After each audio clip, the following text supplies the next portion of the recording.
YouTube. Today I'll be walking y'all through how I did this little transformation on this guy right here. As y'all can see, Brian had a cut in about 6 months to a year. 6 months to a year is crazy.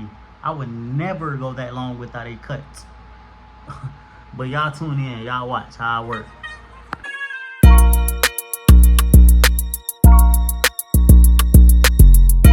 Alright, before we really get into this chop, I do want to let y'all know I just had my cousin recording me. Once I get my tripod and shit, angle is gonna be right so y'all can see all the steps. So for right now, it's gonna be, I'm just gonna have to tell y'all what I to do. First, I came in, knocked down the hill, then I came in with the guideline. Then I added, then I did my step through with my guards, which I will have another video up after I get my tripod and shit of how many guards I use, what guards I use, and when I use them guards. And then, of course, did the same thing to the other side. Yeah, right now on this video, this just like really just like a little test video, but I need angles got to be right and shit though. Really, that was the main problem of this video, was angles and shit. But once I get more used to it, it'll be better. But yeah, as you see, I knocked down all the hair with the one guard. I knock it down with the one guard, and I come through and make my guideline, and then I come through with the one guard, and then a 1.5 guard. Underneath that, I come with the half guard, and then I come back, clean up the top dark areas with the one guard. Then I go underneath and take out that bottom line. Everybody has their own techniques of cutting. Like, I definitely do not cut the same way from when I first learned how to cut hair. I cut way different. Totally different. I don't cut the same way as other barbers. I don't use the same steps as other barbers. Yes, I watch other barbers' videos, but I don't cut the same way. The only thing we probably do the same is literally make that first guideline the same. Other than that, I have my own techniques of fading, which is easy. It's a 3 steps. I have a 3-step fade technique that will get the job done, and I could be literally pushing people in and out in 15 minutes, depending on however it takes for their hairline to be. But right here, I came through spraying down the hairline with that. Then I knocked down the hairline. He gonna have like a little taper hairline, nothing too crazy though. I definitely didn't want to push him back all the way to where his hair actually is, but I gave him pretty much naturalist hairline that I could possibly give him.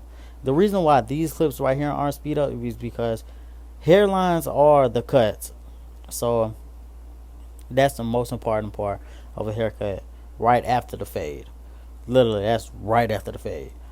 Then you want to come in and start from the middle, go to the left or right, whichever side you feel comfortable on going to. And on the other side, you want to make sure that's pretty much parallel to the side that you just did. Come through, hit the vertical bars. Vertical bars are actually very important in haircuts too, because that's where the fade ends and basically kind of starts. That's how my terminology of it works. And then you're going to come back over, like I said, to the other side and literally do the same exact thing. Knock down the hair, or lay down the hair with the comb or brush, whatever you feel like laying it down with, and come through with your trimmers.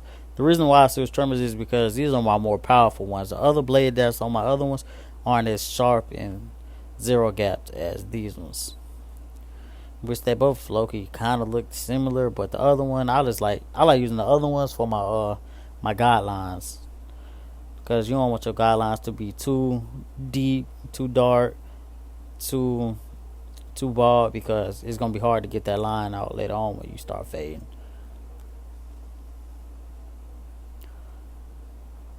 Yeah, but hairlines, you want to definitely take your time.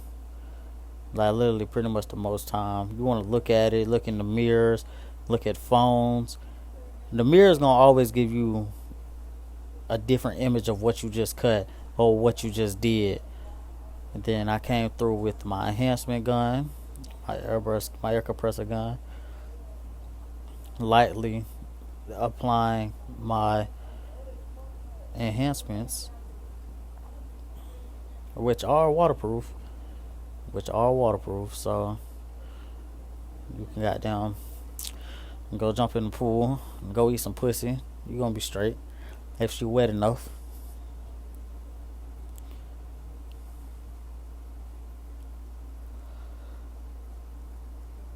They don't want to come through the other side, add more enhancements to the other side. What I really don't get though is like people be always asking me, "Oh, Evo, teach me how to cut. Teach me how to do this." I got you the steps right here. Steps are right here in front of your face. Just click on YouTube. Click the subscribe button. It doesn't cost nothing to click that subscribe button. It doesn't cost nothing to hit that like button. It doesn't at all.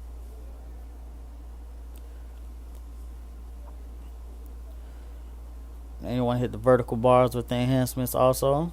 I think on this cut I doubled up. I believe I did double up with the fibers. Usually I don't do that, but this is just for video sake purposes only, to be honest, and just show y'all how y'all can get a real clean depth line up. Always make sure your lineup is crispy first, not after. Crispy first. Can't do with the blow dryer.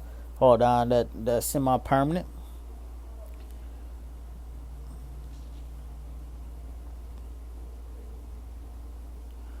Let me hit the little beard mustache real quick. I sped up the process right here because shit, I don't honestly, I just don't like sitting in silence. Now I came back through with the topic fibers. Usually don't double up, but I definitely doubled up right here because it's basically for video purposes. Oh yeah, then I came through with the pencil. The pencil just adds pop. Just look at that shit. It just make everything pop. Pop.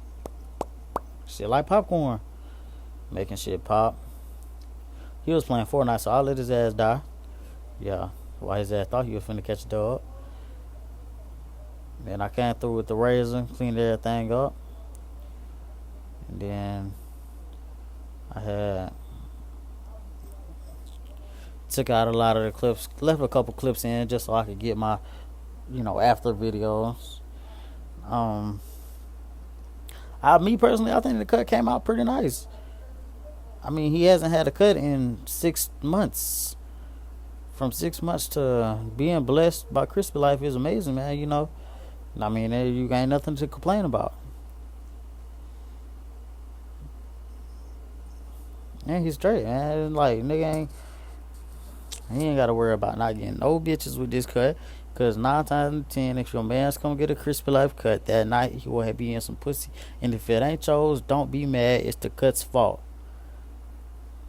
Real shit. I mean, it's just proven facts.